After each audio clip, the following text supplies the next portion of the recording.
Sans plus tarder, je vous invite à ouvrir vos Bibles dans Galates, chapitre 3. Galates, chapitre 3, à partir du verset 26.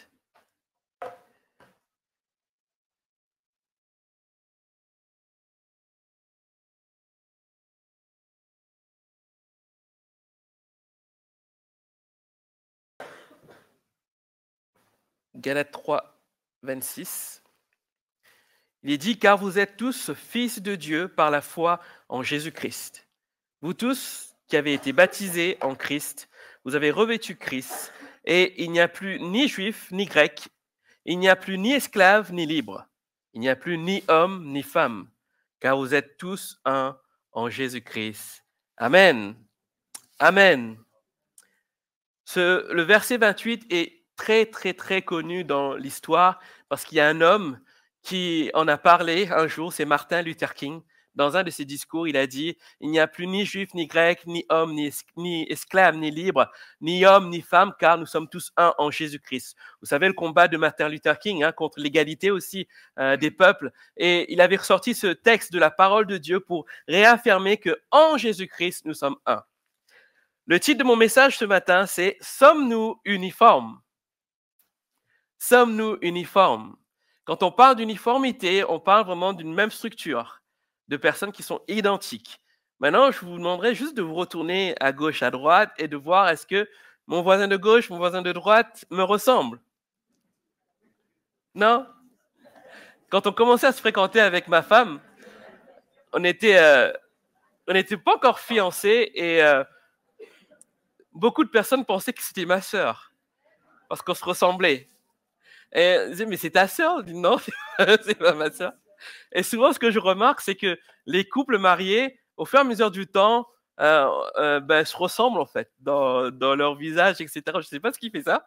Un mélange génétique, je ne sais pas. Je sais pas si c'est inexplicable, on ne sait pas. Mais les couples se ressemblent.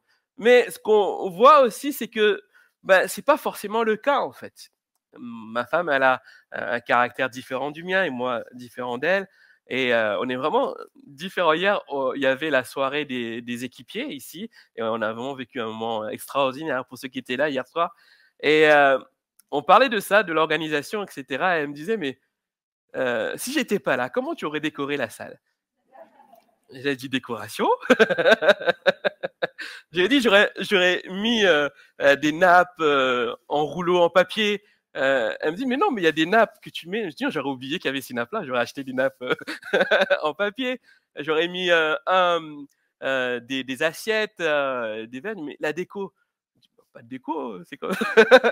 Parce qu'on est différents, en fait. Et elle était choquée parce que ma conception de l'art de la table, c'est différent de sa conception. Et on est tous différents.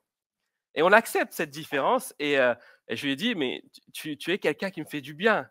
Tu es quelqu'un qui illumine ma vie, parce que sans ça, voilà, moi, je serais quelqu'un de plat, en fait. En termes de déco, je parle, en termes de déco. Et quand on parle d'uniformité, il y a aussi cette notion aussi qui est là dans le monde spirituel. Il y a l'uniformisation spirituelle. Et le texte que nous venons de lire nous dit qu'en Jésus-Christ, nous sommes tous unis. Que nous soyons hommes, femmes, esclaves, libres, juifs, non-juifs, nous sommes tous un en Jésus-Christ. Mais il y a aussi une autre uniformisation plutôt qui existe et qui est derrière nous éloigne de Dieu. C'est une uniformisation charnelle. Et ce que nous venons de lire dans Galates, c'est aussi un résultat aussi d'un discours que Paul va faire aux églises à Galates, à l'église de Galates, parce qu'il remarque qu'il y a une déviance qui commence à se mettre en route. C'est que des personnes mal intentionnées sont arrivées et ont commencé à prêcher un autre évangile que Paul avait prêché, en disant que la foi seule, le salut obtenu par la foi seule, c'est pas ce qui va nous emmener à Dieu, mais il faut aussi amener des œuvres aussi, la circoncision, etc. Et ces hommes qui vont annoncer ce message-là, c'est des Juifs qui sont devenus chrétiens et qui sont restés attachés à une culture judaïque, à vraiment toute cette empreinte judaïque. Et derrière, dans leur engagement, dans leur prêche, dans leur manière de voir la spiritualité, ils vont essayer d'emmener aussi les autres juifs issus du monde païen, les autres chrétiens plutôt issus du monde païen, pour les faire venir dans une forme spirituelle qui est la leur, alors que ce n'est pas une forme spirituelle, c'est plutôt une forme charnelle. Et il y a toute une déviance et Paul arrive et il dénonce cela. Et l'uniformisation charnelle, c'est quoi? L'uniformisation charnelle, c'est lorsque nous souhaitons que l'autre soit identique à nous dans notre marche avec Dieu, dans nos épreuves, dans notre maturité spirituelle, dans nos traditions et dans notre culture évangélique.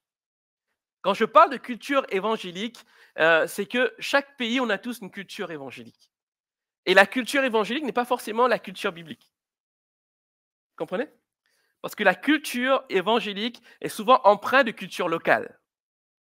Et souvent, on met en avant la culture locale, on passe dans la machine Thermomix évangélique, et ça devient une culture évangélique. Et on oublie l'essence même. Et ce qu'on peut voir dans cet épisode des Galates, c'est que les judéo-chrétiens, les anciens juifs qui sont devenus chrétiens, ben, ils ont passé tout ça dans leur Thermomix. Ils ont sorti une version de la foi en Christ qui est différente de ce que Paul a prêché. Et c'est ça le danger qui est dans nos églises, c'est de rentrer dans une uniformisation charnelle qui nous éloigne de Dieu. Et c'est ça qu'il faut ce matin que nous puissions prendre en considération. Où j'en suis aujourd'hui, dans ma manière d'apporter le message de Dieu. Où j'en suis dans mon rapport avec l'autre. Est-ce que j'impose une manière de vivre ma foi aux autres? Est-ce que la personne se sent écrasée ou élevée? Ou est-ce que moi-même je me sens écrasé par rapport à la foi de l'autre?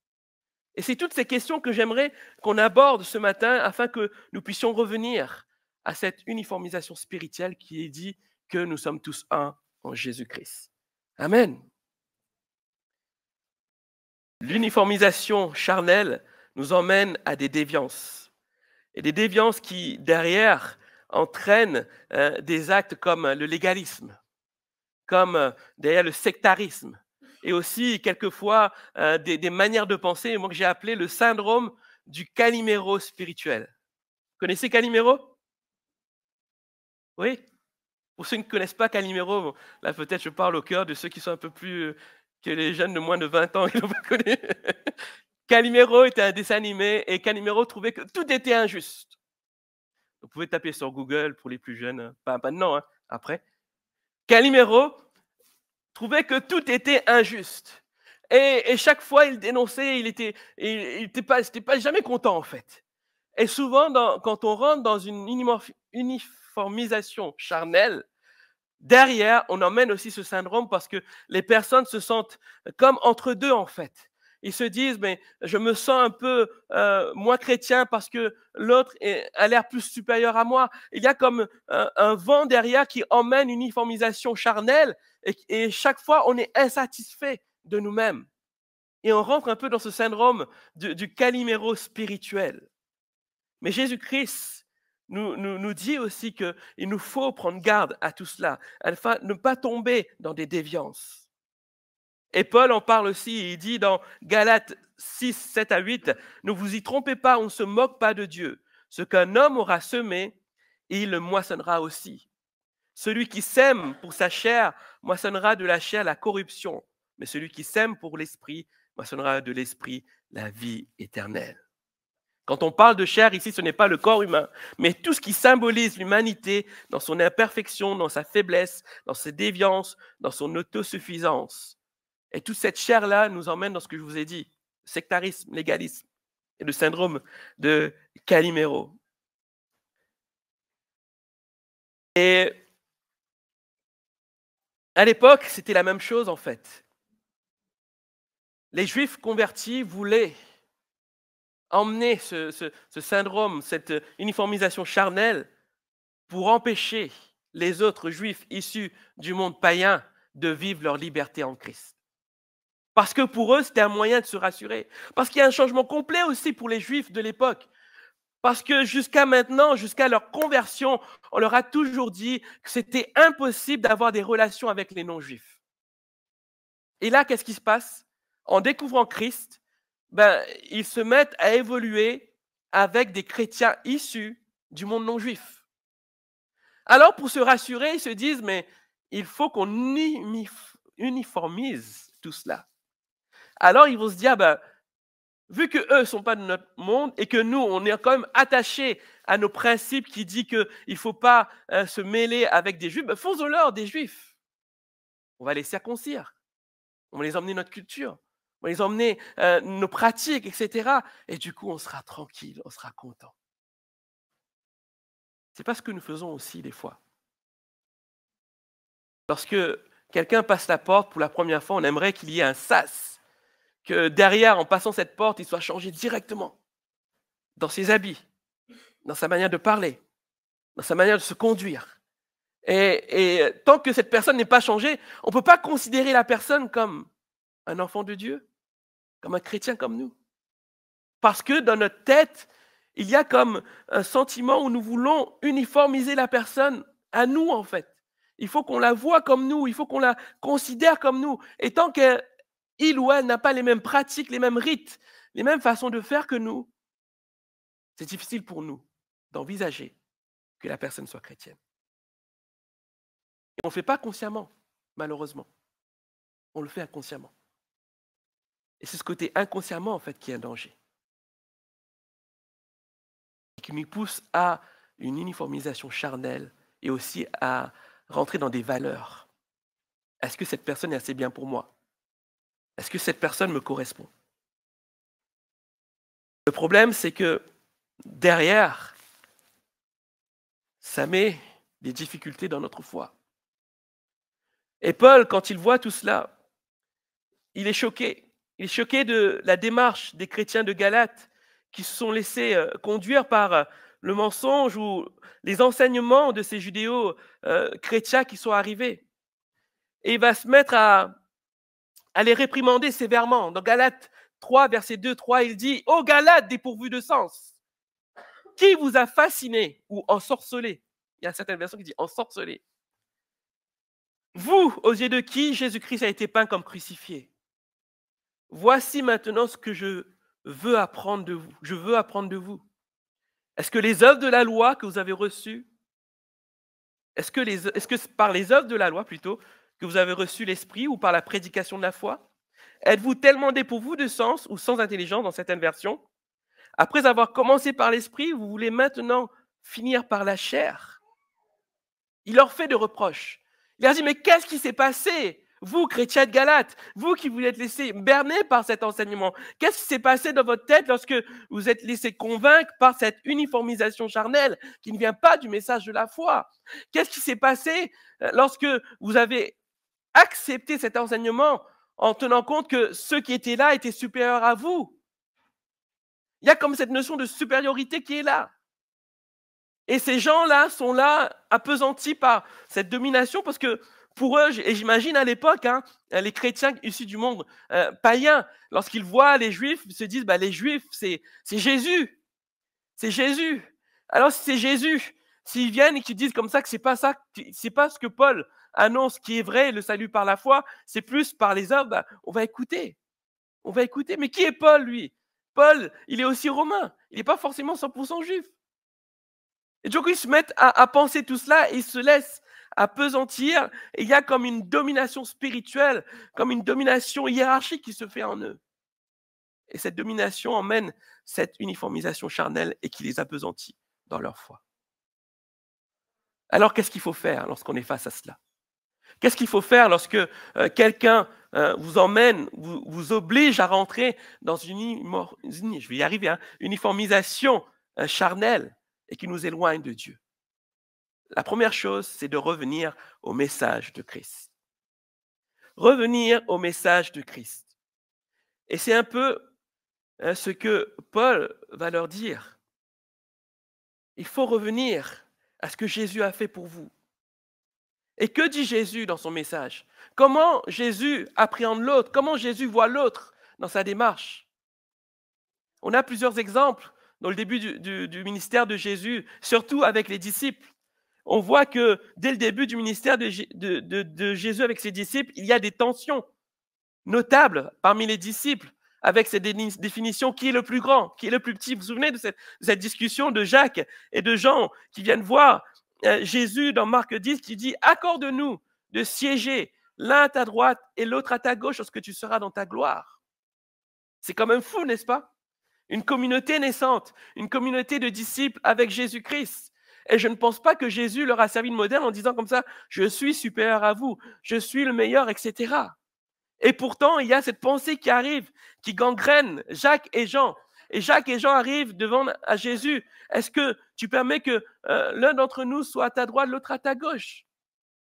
Lorsqu'on voit ça, on se dit, mais qu'est-ce qui leur est passé par la tête pour avoir de telles pensées?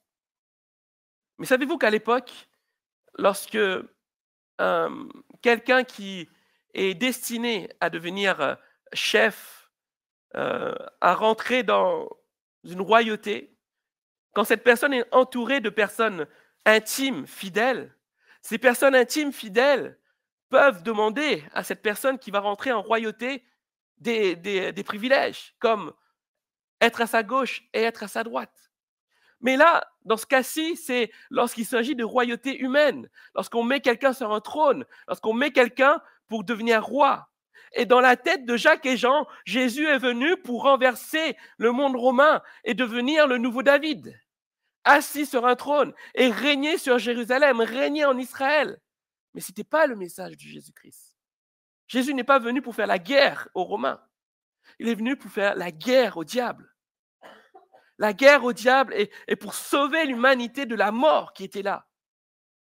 Et ces hommes-là, Jacques et Jean, n'ont pas compris cela.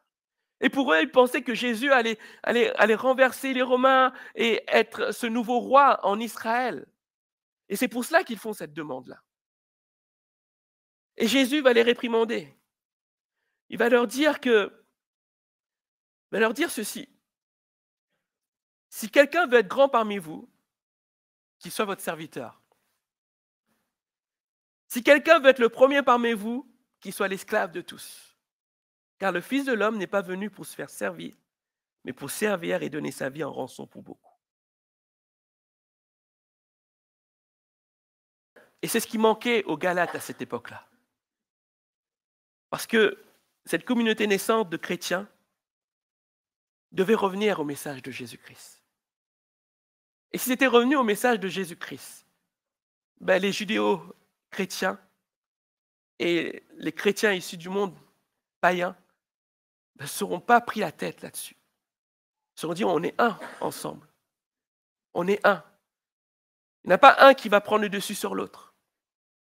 Et c'est ça le piège à l'époque, c'est que les judéo-chrétiens ont voulu prendre le dessus sur les autres, être supérieurs. Et que va faire Jésus dans cet exemple aussi d'humilité, cet exemple pour montrer qu'il n'y a pas de chef parmi ses disciples, parmi ses enfants. Il va prendre l'exemple. Il va se dépouiller entièrement.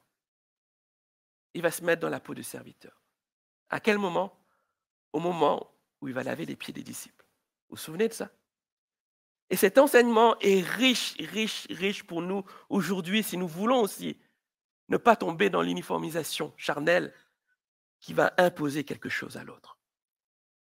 Quel est ce premier enseignement? C'est que dans l'acte que Jésus va faire avec ses disciples, il y a une marque suprême de son amour. Il dit dans Jean 13, 34 à 35, « Aimez-vous les uns les autres. Oui, comme je vous ai aimé, aimez-vous les uns les autres. À ceci, tous connaîtront que vous êtes mes disciples, à l'amour que vous aurez les uns pour les autres. » Une marque suprême de son amour. Est-ce que nous sommes dans cet amour-là? Est-ce que nous nous aimons les uns les autres? Ensuite, il y a aussi tout ce dépouillement complet. Et il y a toute cette image, en fait, qu'il faut que vous reteniez ce matin. Lorsque Jésus, dans cet épisode où il va laver ses pieds, il va faire plusieurs choses. La première chose qu'il va faire, il va sortir de table. Il va sortir de table, et sortir de table, à ce moment-là, il y a une grande signification spirituelle.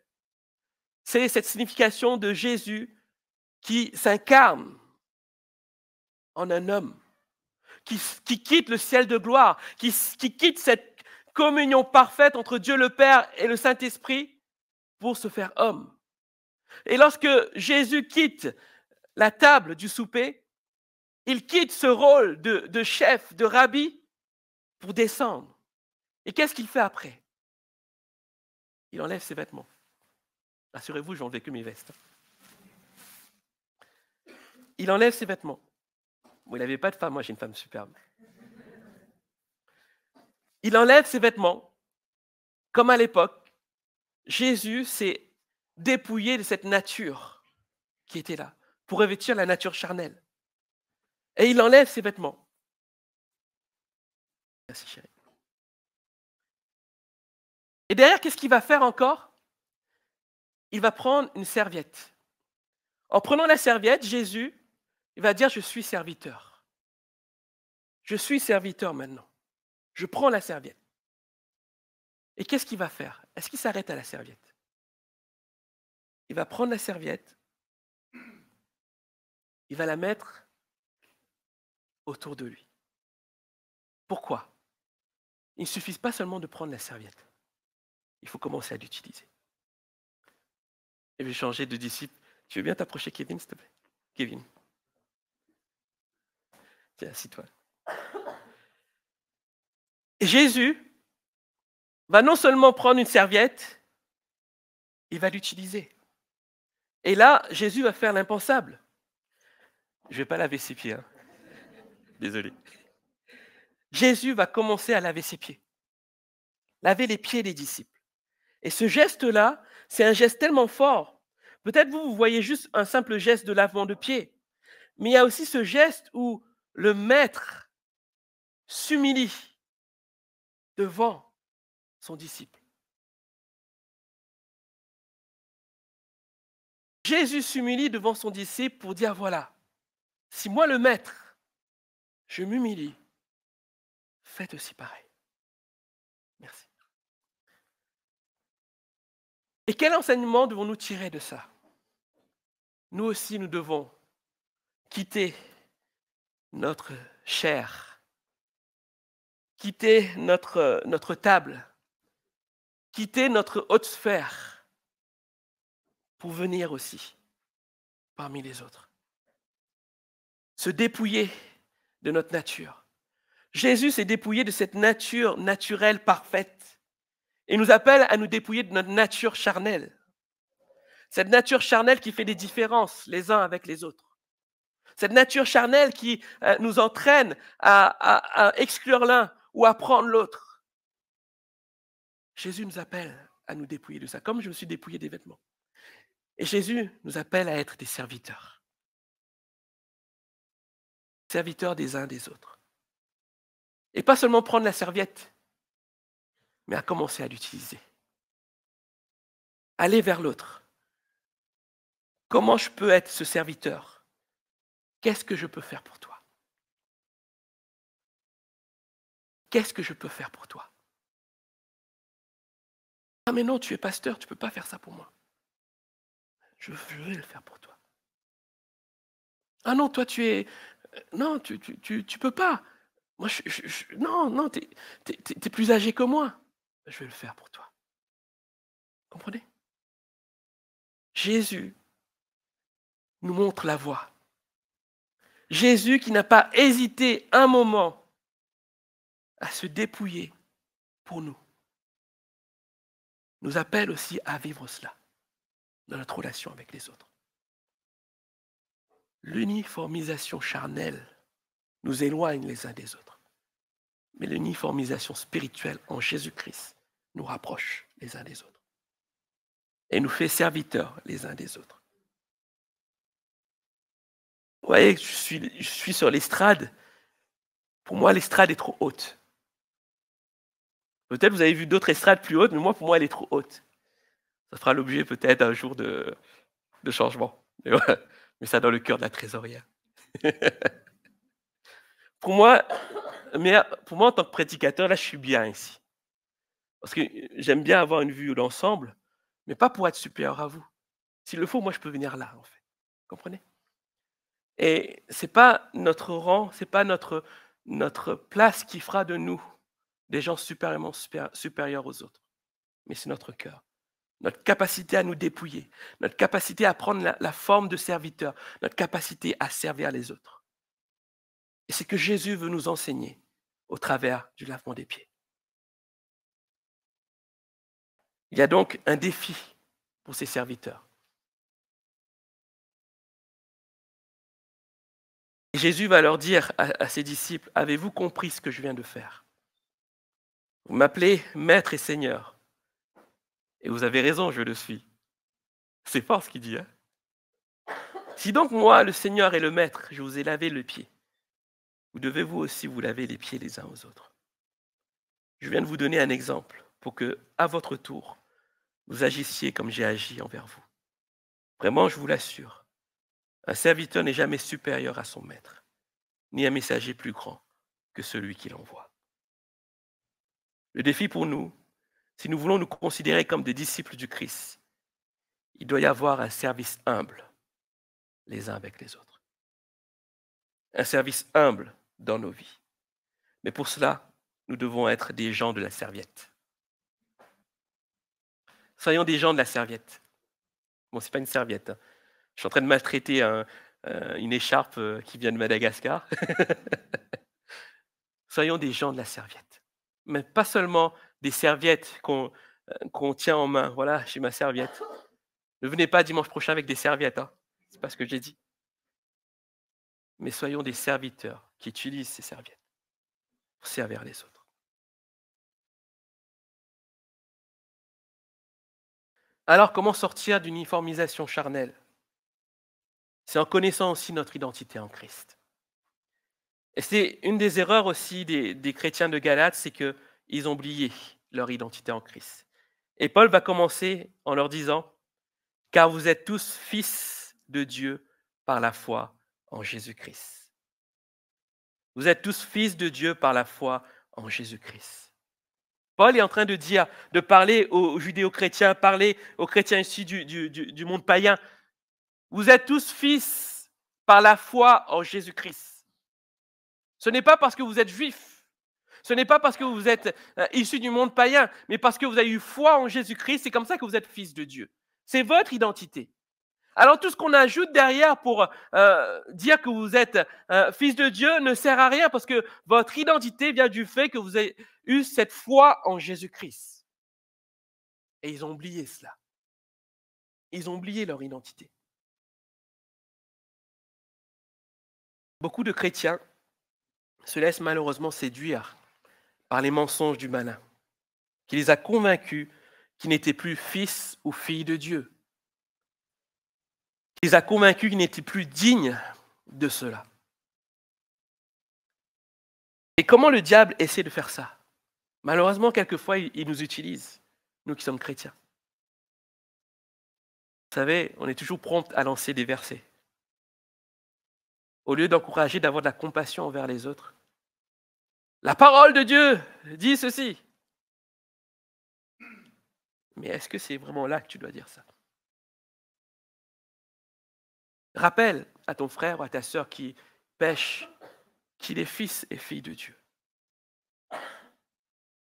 Rappelle-le son identité. Alors, quelle est notre identité en Christ? Nous sommes enfants de Dieu. Jean 1, 12 dit ceci, « À tous ceux qui l'ont reçu, à ceux qui croient en son nom, elle a donné le pouvoir de devenir enfants de Dieu. » Nous sommes co-héritiers avec Christ. Romains 8, 17. Si nous sommes enfants, nous sommes aussi héritiers, héritiers de Dieu, co-héritiers de Christ, si toutefois nous souffrons avec lui afin d'être glorifiés avec lui. Je suis justifié et racheté. Romains 3, 23, 24, car tous ont péché et sont privés de la gloire de Dieu, et ils sont gratuitement justifiés par sa grâce, au moyen de la rédemption qui est en Jésus-Christ. Mon casier est vierge. Amen. Ça veut dire quoi? Dieu n'a plus le souvenir de mes péchés. Ésaïe 43, 25. Rappelle-toi ça ce matin. C'est ton identité. Ton casier est vierge. Ton casier est vierge. Ésaïe 43, 25. C'est moi qui efface les transgressions pour l'amour de moi et je ne me souviendrai plus de tes péchés. Quelle est ton identité? Je ne suis plus condamné. Il n'y a donc maintenant aucune condamnation pour ceux qui sont en Jésus-Christ. Romains 8, 1. Quelle est ton identité? Ma vieille nature est morte parce qu'elle a été crucifiée en Jésus-Christ. Romains 6, 6. Sachant que notre vieil homme, notre vieille nature, notre nature charnelle, a été crucifiée avec lui, afin que le corps du péché fût détruit, pour que nous ne soyons plus esclaves du péché.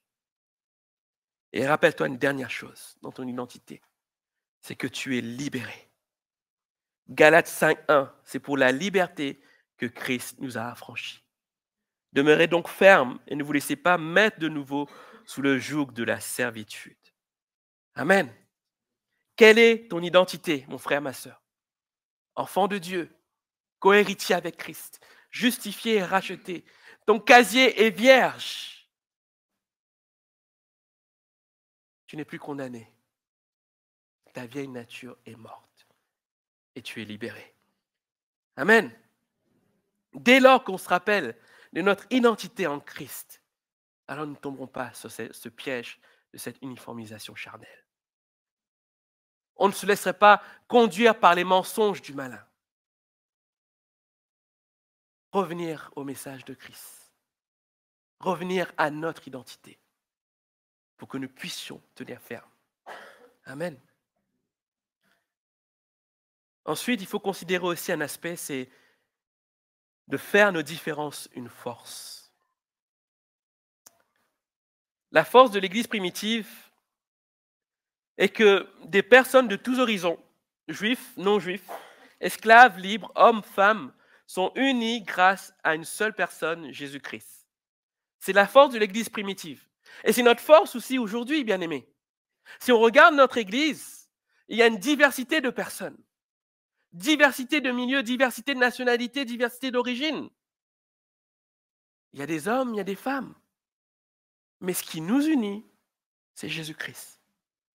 Nous avons des différences, mais ce qui nous unit, c'est Jésus-Christ. Et ces différences que nous avons peuvent nous permettre aussi d'avoir une force ensemble.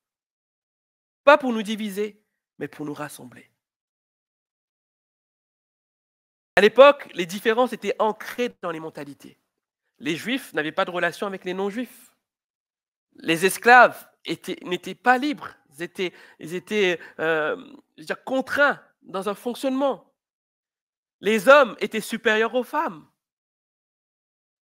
Certains Grecs ont remercié leur divinité de ne pas avoir fait d'eux des animaux, des femmes et des non-grecs. Vous vous rendez compte la mentalité? Et c'est pas mieux chez les Juifs de l'époque. Les Juifs religieux disaient qu'ils remerciaient Dieu de ne pas avoir fait d'eux des païens, des femmes, des esclaves ou des ignorants. La mentalité les emmène loin en leur disant mais il y a une différence qui va accabler, qui va faire mal aux autres. Mais Dieu dit qu'en lui, nos différences vont faire du bien à la communauté. La différence issue de l'uniformisation charnelle va tuer les personnes. Mais les différences issues de l'uniformisation spirituelle vont unir les personnes. Et c'est ça qui va faire notre force. Alors que le monde se déchire dans une volonté identitaire, nous, enfants de Dieu, nous arrivons à être unis grâce au Seigneur. Et Paul va en parler dans 1 Corinthiens 12, verset 12, « Car comme le corps est un et a plusieurs membres, et comme tous les membres du corps, malgré leur nombre, ne forment qu'un seul corps, ainsi en est-il de Christ. Nous avons tous en effet été baptisés dans un seul esprit, pour former un seul corps, soit juif, soit grec, soit esclave, soit libre, et nous avons tous été abreuvés d'un seul esprit. Comme les membres sont différents les uns des autres, mais qu'ils forment un seul corps, nous aussi, malgré nos différences, en Jésus, nous formons un seul corps. Nous sommes tous différents. Par nos âges, par notre sexe, par notre couleur, etc. Et peut-être à cause de cela, vous vous sentez petit, inutile. Mais sachez que vous faites partie du corps de Christ. Et que faisant partie du corps de Christ, nous sommes unis ensemble. En tant que corps, nous devons prendre soin les uns des autres. Comme le dit 1 Corinthiens 12, 26, si un autre membre souffre, tous les membres souffrent avec lui. Si un membre est honoré, tous les membres se réjouissent avec lui. Amen. Nos différences sont une force. Ce n'est pas parce que nous sommes différents que nous ne pouvons pas être unis en Christ. Parce que notre identité est en Christ. Alors pour terminer, bien-aimés, ce matin, ce message puisse vibrer dans votre cœur sur cette nécessité de cette uniformisation spirituelle. Ne pas se laisser corrompre par une uniformisation charnelle qui nous contraindrait à nous éloigner du message de l'Évangile. Il y avait un danger pour les Galates de l'époque. Le danger de ne plus croire au salut par la grâce. Et ce danger pouvait les éloigner à jamais de Christ. Ne méprisons pas cela. Il y a un danger dans l'uniformisation charnelle. N'essayons pas de vouloir uniformiser l'autre à notre image. N'essayons pas de voir l'autre un reflet de nous-mêmes. Mais acceptons les différences de l'autre pour être unis en Christ. Amen. Soyons comme Jésus. Apprenons à nous dépouiller et soyons des gens de la serviette. Descendons de notre ciel de gloire et apprenons à servir les autres. Amen. Est-ce qu'on peut fermer nos yeux?